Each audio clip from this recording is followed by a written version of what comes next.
Hello everyone.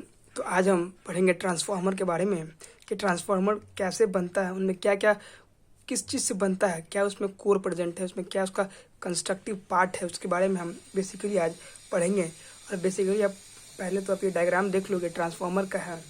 और transformer में सब जानती होंगे कि ट्रांसफार्मर होता कैसा, इस तरह कुछ इसका लुक होता है। उसमें ट्रांसफार्मर जो होता है वो एक बनता है बेसिकली कोर से, सॉफ्ट आयरन कोर का रहता है। ट्रांसफार्मर का जो होता है पार्ट जो होता है वो लेमिनेटेड सॉफ्ट आयरन कोर होता है।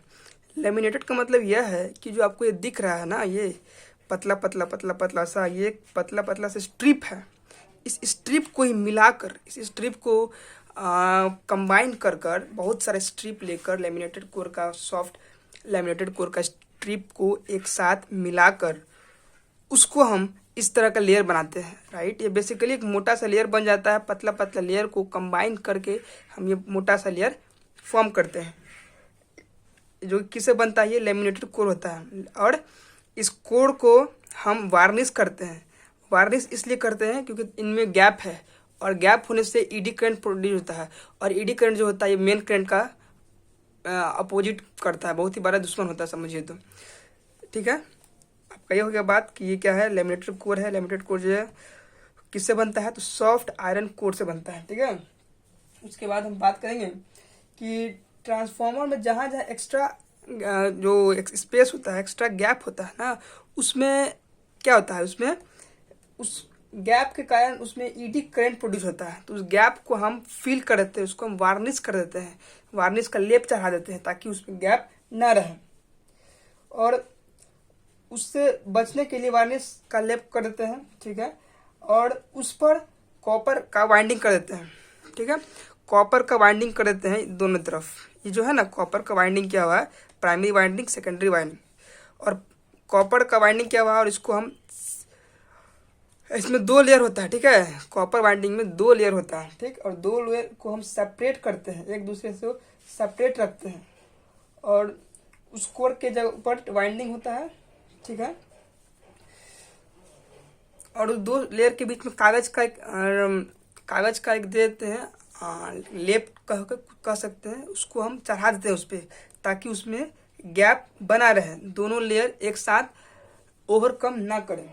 ठीक है, और देखिए अब इतना करने के बाद इस वाइंडिंग को, इस कोर को हम एक टैंक में डाल देते हैं। और हाँ, टैंक में जैसे ही डालिएगा तो उसमें तो स्पेस है, तो उस स्पेस को ख़त्म करने के लिए उसमें हम ऑयल डालते हैं। ठीक है, उस ऑयल को कहते हैं नप्था ऑयल।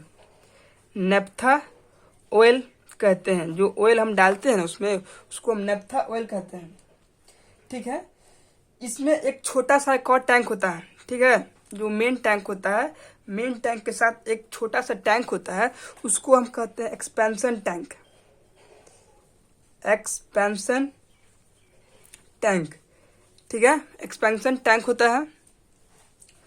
और जब हमारा ट्रांसफार्मर गर्म हो जाता है, तो उस केस में उस टैंक का बहुत ही अच्छा योगदान है। जब ट्रांसफार्मर बहुत ज़्यादा ओवरहीट होता है ना, तो वो अपने आप को कूल करने के लिए उस टैंक में अपना जो लिक्विड जो गर्म होता है उस टैंक में उसको पुश कर देता है, ताकि अपने आप को रिलैक्स महसूस हो।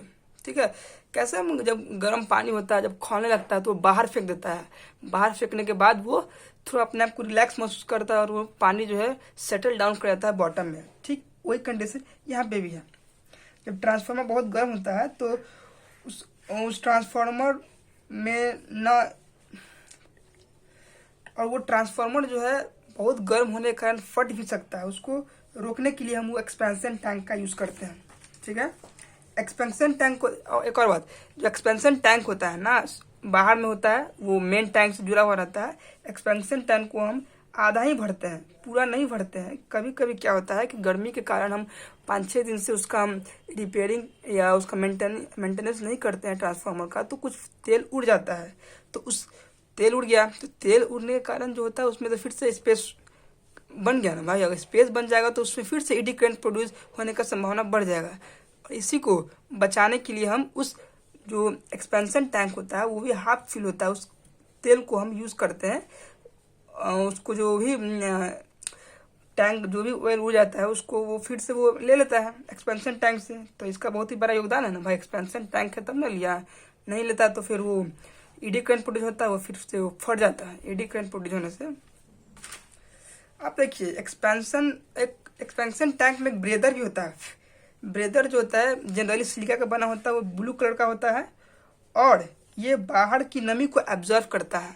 ठीक है, जैसे कि बाहर से एयर वेयर वगैरह कुछ आया तो उसके साथ मॉइस्चर भी आता है ना उस टैंक में, तो टैंक में मॉइस्चर आ जाएगा, तो बस उसी को एब्जॉर्व करता है ताकि वो मेन टैंक में ना जाए।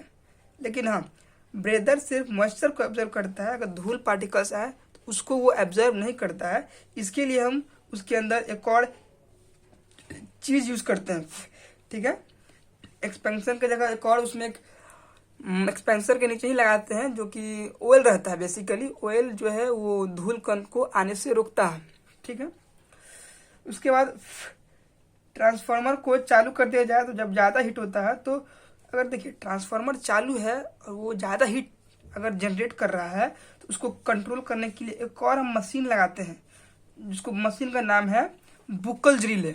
उस मशीन का नाम है, देख लीजिए यहाँ पे हम लिखते हैं बुकुल रिले। इस मशीन का नाम है बुकुल रिले। ठीक है, हम बता दिए ब्रेदर यूज करते हैं, एक ब्रेदर भी है। ब्रेदर एक वो एक्सपेंशन टैंक से जुड़ा हुआ रहता है। ब्रेदर का काम है वो सिलिका से बना हुआ रहता है, सिलिका का रहता है। ठीक है,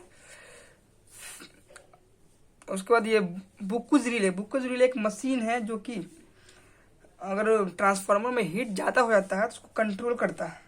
बुकुल रिले में जो है मरकरी होता है, यानी वो पारा स्विच यूज होता है, पारा स्विच यूज करते हैं वो। जब बुकुल पारा स्विच होता है, जब भी अगर वो देखता है कि हीट का ट्रांसफार्मर में कितना हीट है, उस हीट को मेंटेन करने के लिए बुकुल रिले का यूज करते हैं।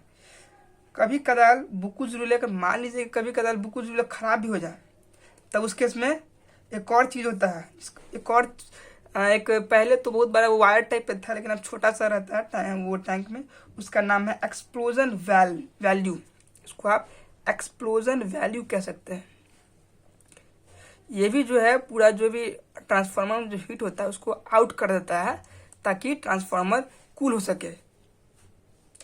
उसके बाद जब आप टैंक को ट्रांसफार्मर को टैंक में डालते हैं, वो टैंक के चारों तरफ तो नहीं कर सकते हैं, मतलब कि एक इधर और एक इधर एक कूलिंग और रेडिएटर टाइप का जाली होता है। जाली जैसे कूलर में देखते हो ना जाली, वो जाली क्या करता है, हीट को रेडिएट करता है। सेम काम ट्रांसफार्मर में होता है। वो जाली एक्स्ट्रा जो होता है ना, वो सिर्फ हीट को क्या करता है, रेडिएट करता है।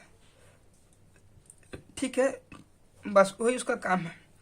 अब हम पढ़ेंगे कि ये ट्रांसफार्मर है, कोई भी चीज़ तो भाई 100% एफिशिएंट नहीं होता, उसमें कुछ कमी होता ही है। तो यस ऑब्वियसली इसमें भी कुछ कमी है, तो वही पढ़ेंगे। अब नेक्स्ट जो हमारा छोटा सा वीडियो होगा उसमें वो शॉर्ट्स के थ्रू हम बना देंगे कि लॉसेज इन ट्रांसफार्मर। बेसिकली दो प्रकार का लॉस होता है, एक आयरन लॉस होता है, एक कॉपर लॉस होता है।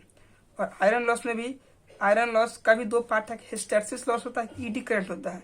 आई होप कि आपको ये हमारा जो ट्रांसफार्मर का जो कॉन्सेप्ट समझाना था आप समझ गए होंगे। चलिए तब तक के लिए थैंक यू।